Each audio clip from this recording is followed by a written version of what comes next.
செயலாளர்கள், நிர்வாகிகள், நகர்கழக செயலாளர்கள், நிர்வாகிகள் என மற்றும் இந்த தொகுதியைச் சேர்ந்த அம்மா மக்கள் முன்னேற்ற கழகத்தின் அனைத்து நிலை நிர்வாகிகளின் கூட்டம் இன்றைக்கு நடைபெற்றுக் கொண்டிருக்கிறது. அதில் கலந்து கொண்டது தான் நாங்கள் எல்லாம் வந்தோம். வேற எதுவும் நீங்க கேட்கறதுனா கேட்கலாம்.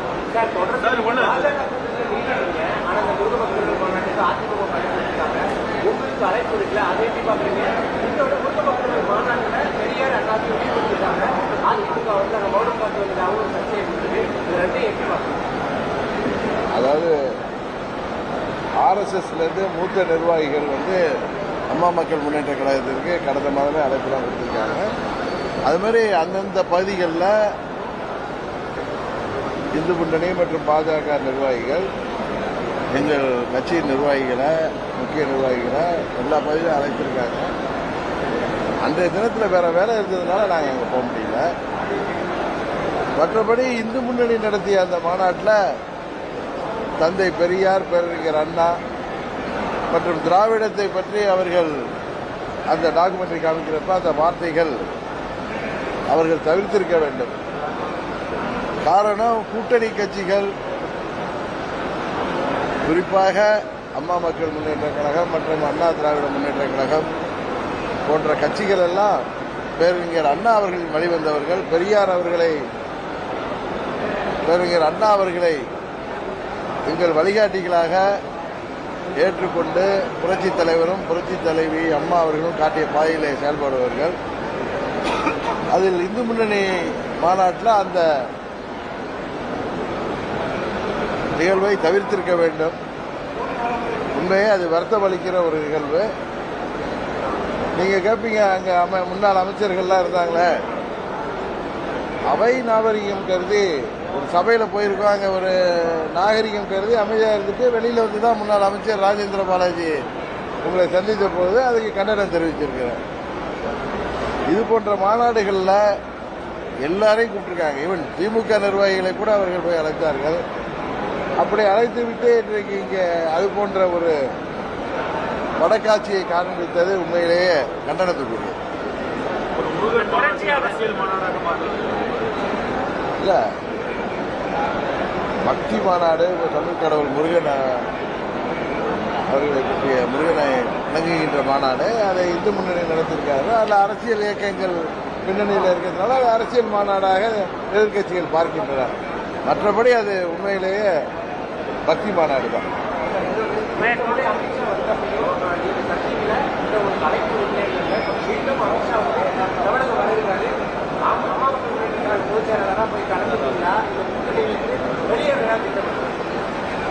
அதாவது இப்ப இந்து முன்னணி நடத்திய மாநாட்டுக்கு உங்களுக்கு அழைப்பு இல்லையா அப்படின்னு கேட்கிறாரு. ஏன் நெகட்டிவாவே கேட்கறீங்க? ஏன் நெகட்டிவாவே பாக்குறீங்க? ஏன்னா இல்ல 2 மணி வந்தப்பெல்லாம் நாங்க பார்க்கணுங்கிற அவசியம் எதுவும் இருக்கா? அவர் முதல்ல வந்தது அதிமுக இணைப்புக்காக கூட்டணியில, 2வது முறை வந்தது அவங்க கட்சியுடைய மீட்டிங்கு. நாங்கள் விருப்பப்பட்டால் அவரை உறுதியாக சந்திப்போம். அதுபோல அவரும் விருப்பப்பட்டால் என்டிஏ கூட்டணியில் உள்ள கட்சிகளை சந்திப்பார். இல்லை நீங்க சந்திக்கலன்னு கேட்கறதுனால இன்னும் ஒரு பெரிய மாற்றம் வரப்போறதில்லை. மோடி அவர்களை பிரதமராக்கணுங்கிற ஒரே நோக்கத்தோடு 3வது முறை அவர் பிரதமராக இந்தியாவிற்கு வருவதன் மூலம்தான் நாட்டின் பாதுகாப்புக்கும் வளர்ச்சிக்கும் சிறந்ததாக இருக்க முடியும் என்கிற எண்ணத்தில் நாங்கள் அந்த கூட்டணியில் இணைந்திருக்கின்றோம். மற்றபடி திமுகவை வீழ்த்த வேண்டும் என்கிற ஒரே குறிக்கோளோடு செயல்பட்டுக் கொண்டிருக்கிறோம். அமமுக சார்பில் அதன் பொதுச்செயலாளராக நான் மத்தியிலே உள்ள அமைச்சர்களையோ இல்ல பாஜக நிர்வாகிகளையோ சந்திக்க வேண்டும் என்றால் உறுதியாக சந்திப்பேன். அதுபோல அவர்களும் தேவைகள் இருந்தால் எங்களை உறுதியாக சந்திப்பேன். தமிழகத்தில் எடப்பாடி பழனிசாமி தலைமையில தான் இப்ப நீங்க உங்களுக்கு ஒரு எலெக்ஷன் அப்போ ஒரு சீட்டு கேட்கணும் அப்படின்னா நீங்க உங்களுடைய பேச்சுவார்த்தை யாரோட பொறுத்துட்டு பாருங்க. நாங்க என்டிஏ கூட்டணியில அங்க வகிக்கிற ஒரு கட்சி. ஏன் அவசரப்படுறீங்க? இந்த தேர்தலுக்கு 7-8 மாதங்கள் இருக்கு. அந்த நேரத்தில் பார்த்துட்டு இந்த மாநாட்டுக்கு பின்பாவது இந்து மதத்தை தீண்டுவதை திமுக உள்ளிட்ட திராவிட கட்சிகள் அதாவது எந்த ஒரு மதத்தையும் சீண்டி எந்த ஒரு கட்சியும் எந்த ஒரு அரசியல் கட்சியும் இல்லை எந்த ஒரு நபருமே தனிநபருமே அது அமைப்பாக இருந்தாலும் செய்யக்கூடாது. துரதிருஷ்டவசமாக தமிழ்நாட்டில் சிறுபான்மையினருக்கு பாதுகாப்பாக இருக்க வேண்டும் என்பது உண்மை. அதே நேரத்தில் இந்துக்களுக்கு எதிராக பேசினால்தான் சிறுபான்மையினர்கள் தங்களுக்கு வாக்களிப்பார்கள் என்ற ஒரு தவறான எண்ணத்தில் நிறைய கட்சிகள் தவறாக செயல்படுகிறார்கள். நானும் இந்து தானே, பிறந்திருக்கிறது இந்து தானே, அதனால இந்துக்களை எவ்வளவு இழிவுபடுத்தினாலும் ஒன்று சொல்ல மாட்டார்கள் என்று திமுக உட்பட பல கட்சியின் தலைவர்கள் பேசி வருகிறார்கள். அதற்கு உறுதியாக இவர்கள் இதுபோல செய்வதனால இந்துக்கள் இன்றைக்கு அவர்கள் மீது மிகவும் அதிருப்தியாக இருப்பது உண்மை. அது உறுதியாக இந்த தேர்தலில் பிரதிபலிக்கும். பாபு மக்கள் பிரதிநிதியாக ஒரு சேர்பாபு அமைச்சர் தொடர்ந்து இந்து மதத்துக்கு அமைச்சராக இருந்துட்டு இந்து விரோதம் மாதிரி பேசுறாரு சார். எனக்கு தெரிஞ்சு அவர் மாதம் சபரிமலைக்கு போயிட்டு இருந்தார் எங்க கட்சியில் இருந்ததெல்லாம்.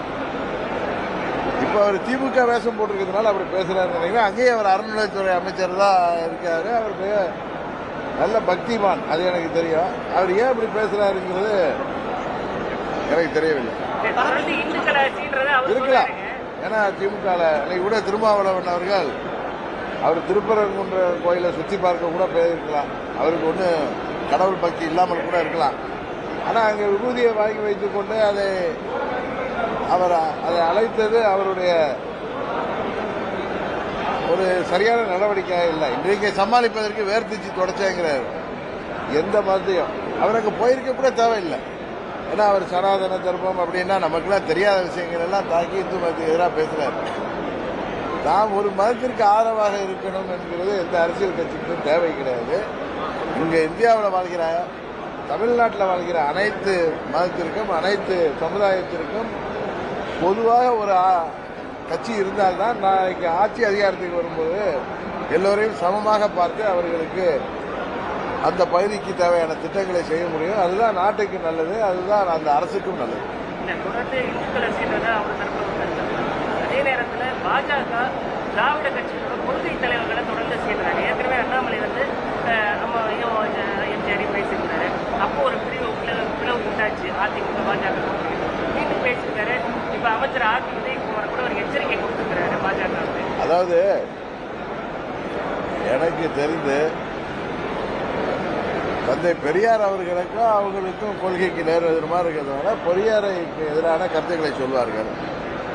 அதே நேரத்தில் திராவிட கட்சிகள் அவங்க கூட்டணியில் இருந்தாலும் இல்லை என்றாலும் எங்கள் தலைவர்களை பற்றி தலைக்குறைவாக பேசும் பொழுதோ இல்லை அவர்களுக்கு எதிரான கருத்துக்களை சொல்லும் பொழுதோ அதை கடுமையாக நாங்கள் எதிர்த்து வருகிறோம். சார், இப்போ பாஜகவை பொறுத்தவரை 26ல் வெற்றி பெற்றால் கூட்டணி ஆட்சி அப்படின்னு சொல்லி சொல்றாங்க. நீங்க இதை எப்படி பாக்குறீங்க? கூட்டணி ஆட்சி தான், தேசிய ஜனநாயக கூட்டணி ஆட்சி தான். நான் அன்றையிலேருந்து அதான் சொல்றேன்.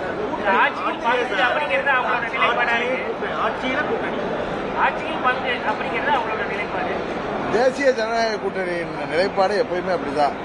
நீங்க பாத்தீங்கன்னா 2014 பிரதமர் மோடி அவர்கள் முதலாக வெற்றி பெற்ற போதும் சரி, 19 வெற்றி பெற்ற போதும் சரி, அவர்களுக்கு அறுதி பெரும்பான்மை இருந்தது போதும் கூட்டணி கட்சிகளுக்கு மந்திரி சபையிலே வாய்ப்பளித்தார். அதுதான் தேசிய ஜனநாயக கூட்டணி ஆட்சிங்கிறதுக்கான அர்த்தம். அதுதான் நான் நினைக்கிறேன். இல்ல, மாநில சுயாட்சிங்கிறதுக்கும் மாநில கூட்டாட்சி இருக்கிறதுக்கும் நீங்க ஏன் தேவையில்லாம கன்ஃபியூஸ் ஆகிறீங்கன்னு தெரியல. கூட்டணி மந்திரி சபை இருப்பதாலே சுயாட்சியை விட்டு விடுவார்கள் என்பது விட்டுவார்களா என்பது தெரியல. நீங்க ஏதாவது கொளுத்தி போட்டு ஏதாவது வாய்ப்படுங்களோ. இன்றைக்கு இந்த ஆட்சி மக்கள் விரோத ஆட்சி. இன்னைக்கு கூட பார்க்கிற ஊடகங்களில் 3 வயது பெண் குழந்தை முதற்கொண்டு பாலியல் துன்பத்துக்கு ஆளாகிறாங்க. எங்கு பார்த்தாலும் கொலை, கொள்ளை, திருட்டு, வழிப்பறி. தனியாக வீட்டில் இருக்கிற தம்பதிகள், முதியவர்கள் இந்த பக்கங்கள்லாம் தோட்ட வீடுகளில் இருப்பவர்களுக்கெல்லாம் உயிருக்கு பாதுகாப்பு இல்லாத சூழ்நிலை.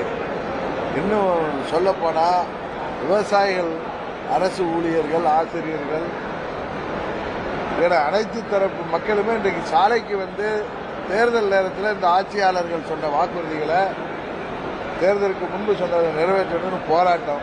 மருத்துவர்களாக இருந்தாலும் சரி, செவிலியர்களாக இருந்தாலும் சரி, நெசவாளர்களாக இருந்தாலும் சரி, அனைத்து தரப்பு மக்களுமே, ஈவன் மாற்றுத்திறனாளிகள் கூட போராடுகின்ற சூழ்நிலை தான் இன்றைக்கு இருக்கிறது. சட்டம் ஒழுங்கு சந்திச்சிருக்குதுன்னு எல்லாருமே சொல்றாங்க.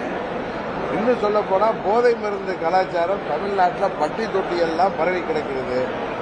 இந்த ஆட்சியின் மீது மக்கள் கடுமையான கோபத்தில் இருக்கிறார்கள். இதுவரை தமிழ்நாட்டில் சுதந்திரத்துக்கு அப்புறம் நடந்த ஆட்சிகளிலேயே மோசமான ஒரு ஆட்சியாக இன்றைக்கு திமுகவின் ஆட்சி இருக்கிறது. உறுதியாக 26 தேர்தலில் தமிழ்நாட்டு மக்கள் என்னதான் திமுக கூட்டணி பலம் இருந்தாலும், பணபலம் இருந்தாலும், தேர்தல் நேரத்தில் ஆட்சி அதிகாரம் இருந்தாலும், அவர்கள் திராவிடம், தமிழ் என்று சிறுபான்மையர் பாதுகாவலர் என்று மக்களை ஏமாற்ற முயன்றாலும் உறுதியாக தமிழ்நாட்டு மக்கள் அவர்களுக்கு இந்த தேர்தலிலே படுதோல்வியை தருவார்கள். உறுதியாக எங்கள் கூட்டணி தமிழ்நாட்டில் சிறந்ததொரு ஆட்சியை உருவாக்கி காட்டுவோம். அதாவது ஒரு அணியில இணைவதற்கு தான் வாய்ப்பு இருக்க தவிர ஒன்று சேர்ங்கிறது ஒரு சிலரோட சுயநலம் காரணமாக அது நடப்பதற்கு வாய்ப்பு இருப்பதாக அவர் தான் இப்ப கூட்டணியோட தலைவராக யாரு கூட்டணி தலைவராக இருந்தாலும் தேசிய ஜனநாயக கூட்டணி, அதில் அம்மா மக்கள் முன்னேற்ற கழகம் அங்கம் வகிக்கிறது. திமுகவை வீழ்த்த வேண்டும் என்கிற ஒரே நோக்கத்தோடு நாங்கள் இந்த கூட்டணியில் தொடர்ந்தோம். அதற்கப்புறம் தேர்தல் நேரத்தில் மற்ற விஷயங்களை பார்த்துக்கணும். உங்களுக்கு ஏற்புடையது அமையும் பொறுத்திருந்து பாருங்க. இப்ப காங்கிரஸும் கம்யூனிஸ்டும் ஒரே கூட்டணியில் இல்லையா? இங்க தமிழ்நாட்டில் கூட்டணி, கேரளால எதிராக இல்லையா? அதனால கொள்கைக்கும் ஒரு மக்கள் விரோத ஆட்சியை வீழ்த்துவதற்காக நாம் சில சமரசங்களை செய்து கொள்வது இன்னும் தவறான விஷயமாக நான்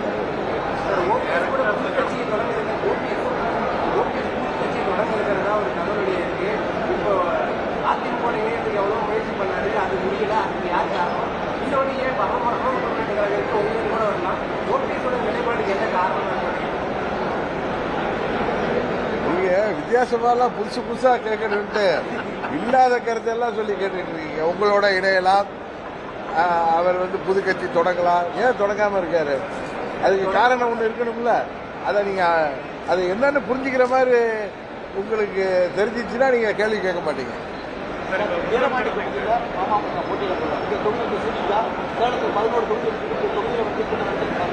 சேலத்தில் 11 தொகுதி இருக்கு. முதலாக எங்க கழக பொருளாளர் அவருடைய தொகுதியில நாங்க சட்டமன்ற தொகுதியில நிர்வாகிகள் கூட்டம், தேசிய ஜனநாயக கூட்டணி வெற்றி பெறுவதற்கான கூட்டம். நீங்க இந்த தொகுதியில நீங்க போட்டிடுவீங்களா, இல்ல வீரபாண்டி செல்வம் போட்டிடுவாரான்னு நீங்க கேட்பது பத்திரிகை தர்மம்னா, நான் அதுக்கு எங்க கட்சி போட்டிடுன்னு சொன்னா அதை ஒண்டி பத்திரிகை தர்மத்தை மீறி விட்டதா நீங்க தொலைக்காட்சியில ஒன்றும் இல்லாத விஷயத்த ஊதி பெருசாக்கிறீங்க. இந்த தொகுதியில முதலாக சேலம் மாவட்டத்தில் எங்களுடைய கழக பொருளாளர் மூத்த நிர்வாகி அவர் தொகுதியிலிருந்து சேலம் மாவட்டத்தில் உள்ள 11 தொகுதிக்கான தொகுதி வாரியான செயல்விட்ட கூட்டங்களை இங்கு ஒரு மோசமான ஆட்சி நீங்க ஒரு சான்றிதழ் கொடுத்துருக்கீங்க. கருத்து கட்சிகள் அதுக்கு எதிர்மறையா இருக்கு. அதை பத்தி அதெல்லாம் எதிர்மறையா நாட்டு நடப்பு கருத்து கேட்கிறவங்களுக்கு தெரியாது. ஏன்னா அவர் கருத்து திணிப்புகள் மக்களுக்கு தெரியாதாங்க. இங்க என்ன நடக்குது, இங்க கூலிப்படைகள் அட்டகாசம் என்ன, விலைவாசி எப்படியெல்லாம் உயர்ந்து போயிருக்கு, மின்கட்டணம் எத்தனை முறை உயர்த்தப்பட்டிருக்கு, ஒரு குடும்பத்துக்கு 1000 ரூபாய் கொடுக்குறாங்களே தவிர இன்றைக்கு இந்த ஆட்சியில் 4 ஆண்டுகளில் விலைவாசி ஒவ்வொரு அந்த 1000 ரூபாய்க்கு பதிலாக 10,000 ரூபாய் விலைவாசி ஏறி இருக்கு ஒரு குடும்பத்துக்கு. இந்த 1000 ரூபாய் டாஸ்மாக் கிடைக்க போகுது. அதனால கருத்து திணிப்புகள் தானே தவிர மக்களுடைய கருத்து தேர்தல் நேரத்தில் உறுதியாக அது வெளிப்படும்.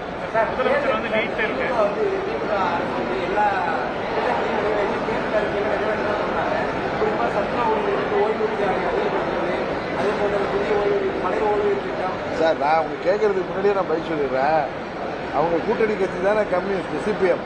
அதனுடைய தலைவர் சண்முகம் ஓப்பனா உங்க மீடியால தான் சொல்றாரு, திமுக தேர்தல் வாக்குறுதிகள் சொன்னதெல்லாம் நிறைவேற்றினாதான் 26 தேர்தலில் தைரியமாக மக்களை போய் சந்திக்க முடியும் அப்படின்னு சொல்லியிருக்காரு.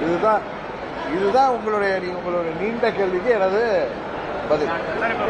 வந்து நீட் தேர்வு வந்து பெரிய பண மோசடியா நடக்குது அப்படின்னு சொல்லி சொல்லுது.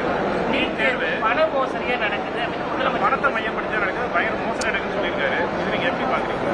இந்தியா முழுவதும் நீட் தேர்வு நடக்குது. சில இடங்கள்ல மோசடிகள் நடப்பது உண்மை. அதையெல்லாம் அந்த போர்டை எல்லாம் சரி செய்து நடத்துவார்கள். முதலமைச்சர் ஒரே கையெழுத்தில் நாங்கள் வந்து நீட் தேர்வை ரத்து செய்வோம்னு முடியாத ஒன்றை சொல்லிவிட்டு இன்னைக்கு சமாளிப்பதற்காக இதெல்லாம் பேசிட்டு வர்றாரு. முதலமைச்சர் மாநாடு தமிழகத்தில் ஒரு தாக்கத்தை ஏற்படுத்தியிருக்காங்க. முதலமைச்சர் மாநாடு நடந்தது தமிழகத்தில் ஒரு தாக்கத்தை ஏற்படுத்தியிருக்காங்க. அது நீங்க ஊடகத்தை சேர்ந்த நீங்கள் தான் சொல்லணும். என்னுடைய கருத்து இன்னும் தெரிஞ்சுட்டு தான் சொல்ல முடியும். நேற்று தான் நடந்திருக்கு, இன்னும் தெரிஞ்சுட்டு தான் சொல்ல முடியும்.